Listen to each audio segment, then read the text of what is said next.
8:59 சாயந்தரம் ஃபோன் பண்றார். Kottur Shanmugam tax to that police officer. 9:07 மறுபடியும் Kottur Shanmugam tax to that police officer. இதெல்லாம் 24ஆம் தேதி இரவு. நல்லா நீங்க மக்களை யோசிச்சு பாருங்க. 24ஆம் தேதி பதட்டம். காவல்துறை கூட்டிட்டு போறாங்க. காலையிலிருந்து பேசுறாங்க. மா சுப்பிரமணியத்துல பேசுறாங்க. தமிழகத்தினுடைய சுகாதாரத்துறை அமைச்சர் காவல்துறை அதிகாரிகிட்ட பேசுறாங்க. அண்ணா யூனிவர்சிட்டியில பணிபுரியக்கூடியவங்ககிட்ட பேசுறாங்க. அந்த 24th night is the most crucial night. காரணம், எவிடன்ஸ் அளிக்கப்படுது.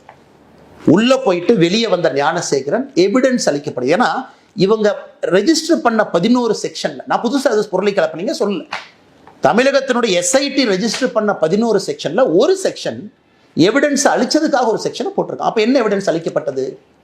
அதன் பிறகு 25ஆம் தேதி காவல்துறை சொல்றாங்க ஞானசேகரன் சாயந்தரம் கைது பண்ற பிறகு அண்ணா யூனிவர்சிட்டி சிசிடிவி வேலை செய்யல, செல்போன்ல எங்களுக்கு தெரியல. மே 14ஆம் தேதி தான் சொல்றாங்க இன்னொரு பாலியல் வன்கொடுமை வழக்கு ஞானசேகரன்